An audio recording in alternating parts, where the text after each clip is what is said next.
So you want me to pay you $30 million to play 30 games? Hell no. No. 80 games is fine, because I did it, Jerry West did it, Kareem did it, Magic did it, Bird did it, Bernard King, like all the great legends before us did it. LeBron or Michael Jordan? LeBron. Who you say? Who you say? Who you say? I gotta go Jordan. Who you say? I'm going Mike.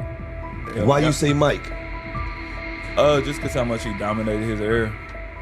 And then he made the game where we wanted to be. Like everybody wanted to be like Mike. I ain't never really heard nobody say they want to be like LeBron. Yeah, I'm 10, 12 years in. I got 4 MVPs and 4 championships. Like, but do I still want to do this shit? You know what I'm saying? You know how hard it is. Some people say, I want to go play baseball.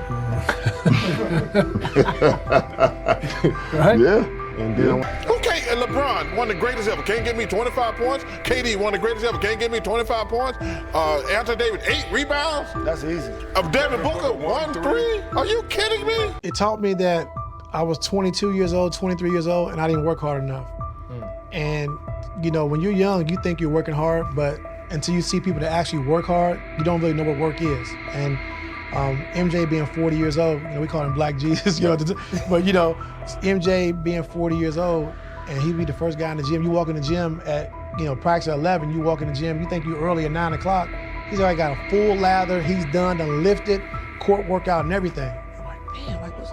And then you come to practice, he's on one leg. Like he was hurt the second year, he was on one leg the whole year and played 82 games. Like, and so he practiced every day and he played every game on one leg. And so he's like, man, MJ, why don't you just sit out? How can I be the leader of the team and sit out and y'all going through all the crap? I gotta be there.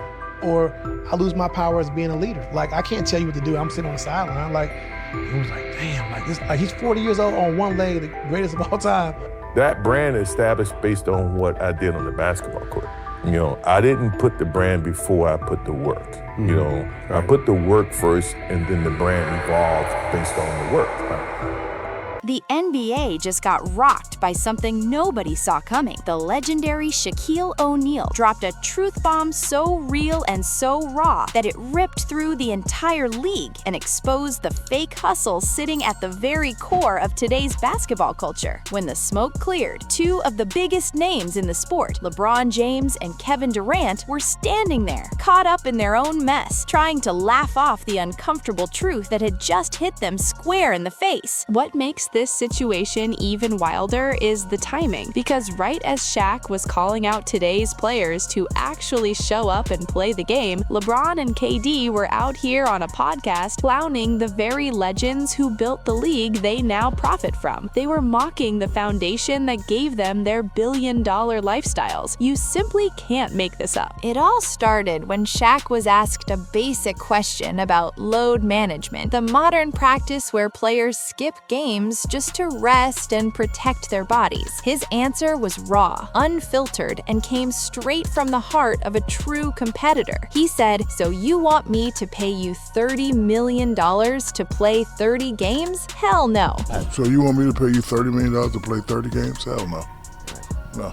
80 games is fine, because I did it, Jerry West did it, Kareem did it, Magic did it, Bird did it, Bernard King, like all the great legends before us did it. In that one line, you could feel decades of frustration boiling over. He then went in deeper, shouting out the real ones, the warriors of the past. He talked about legends like Jerry West, who balled out through injuries that would have sidelined today's players for half a season. He mentioned Kareem Abdul-Jabbar, grinding through brutal years with no fancy recovery technology or private chefs. And he honored Magic Johnson and Larry Bird, who went to war on the court night after night, all while earning less than what some bench players make today. These were the men who built the NBA empire. And when someone asked Shaq if maybe today's season had too many games, his answer sliced through the excuses like a blade. Nope, he said. If we had to do it, they have to do it. The translation was crystal clear. Stop crying about having to play basketball when you are being paid generational wealth to do it. The old legends had it rough. They dealt with bare-bones medicine, long commercial flights and cramped seats, and paychecks that wouldn't even cover a modern player's car lease. But they showed up every single night. There were no excuses, no fake drama, and no pity parties. They understood that playing in the NBA wasn't a burden, it was a privilege. But the pushback from the modern era came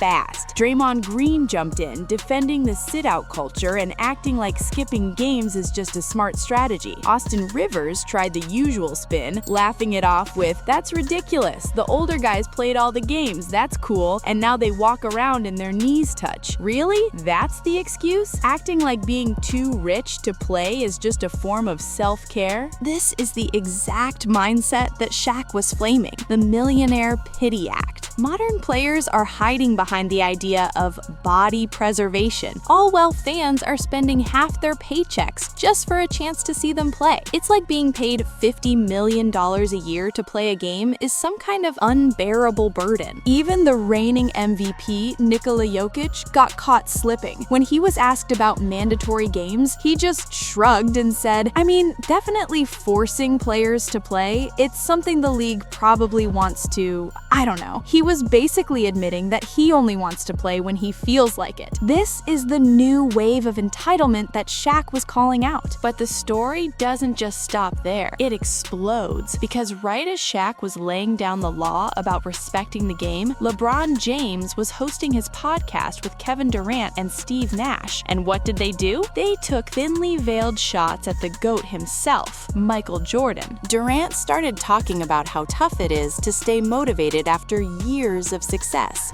Yeah, I'm 10, 12 years in, I got 4 MVPs and 4 championships. Like, but do I still want to do this shit? You know what I'm saying? You know how hard it is. Some people say, I want to go play baseball. Right? Yeah. And then I want to come back. Well, some people say, I'm going to go 22 straight.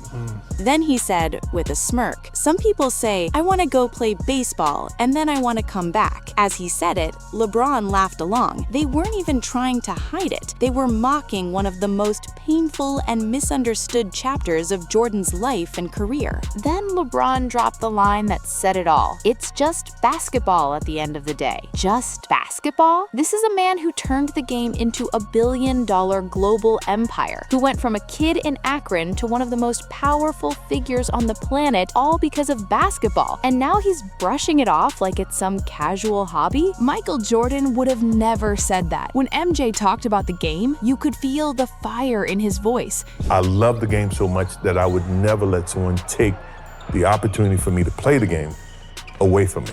As opposed to now, where you don't have it, players probably don't play. Now, they get individual attention with their trainer. Sure. They're ready to go out and shoot 100 shots or 1,000 shots.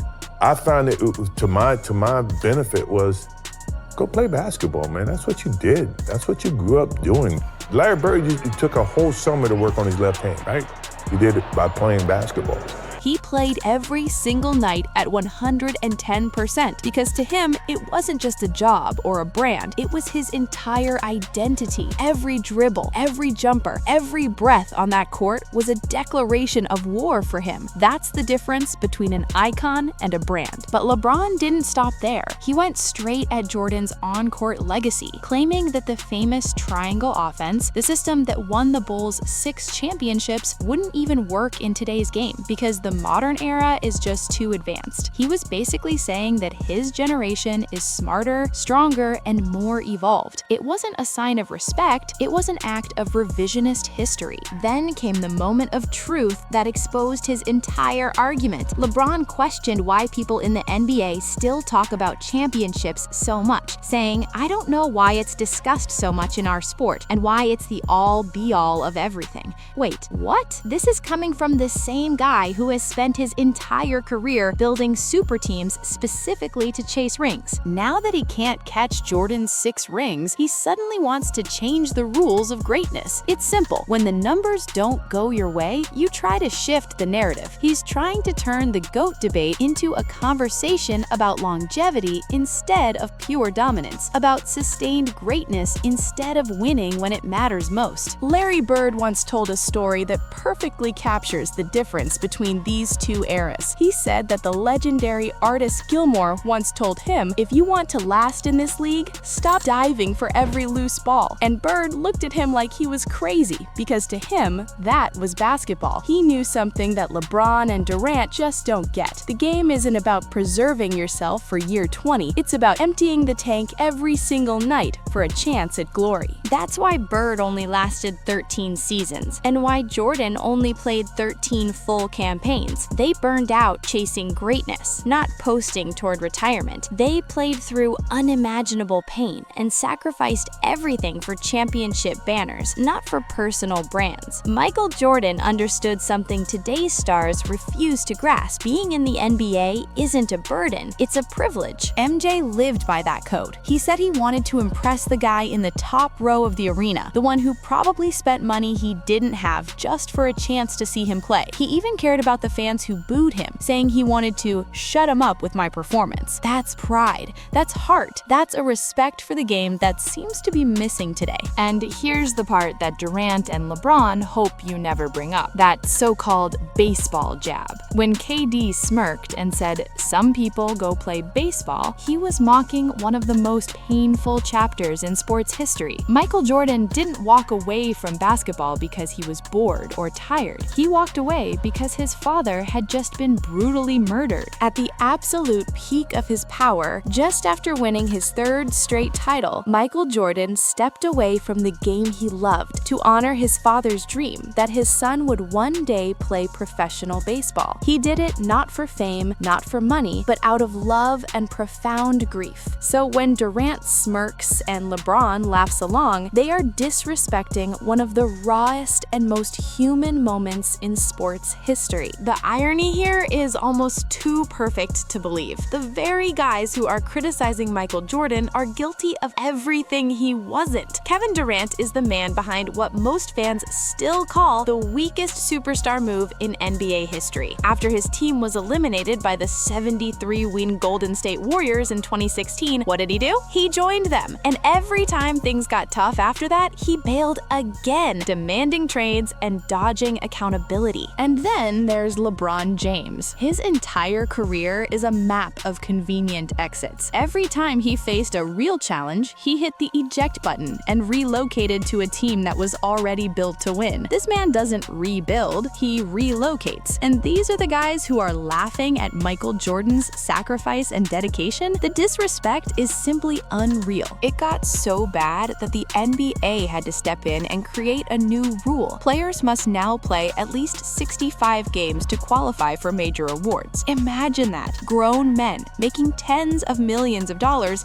needing a rule just to get them to show up for work. Jordan would have never needed a rule to tell him to compete. He didn't just play basketball. He lived it, he breathed it, and he bled for it. And that is what separates a true legend from a modern brand. Shaquille O'Neal just put LeBron James and Kevin Durant on blast, not just for skipping games, but for exposing what is fundamentally wrong with the mindset of modern basketball. He reminded the world what real legends stood for and what true competitors embodied. Shaq, Jordan, Bird, and Magic, they didn't make excuses. They respected the game and they respected you, the fans. Meanwhile, LeBron and KD sit on podcasts mocking the sacrifices of the past, all while trying to rewrite the definition of greatness to fit their own, less impressive resumes. This debate isn't going anywhere, but one truth is rock solid. When it comes to dedication, respect, and a pure love for the game, Shaq and Jordan are on one side of history, while LeBron and Durant stand far, far on the other.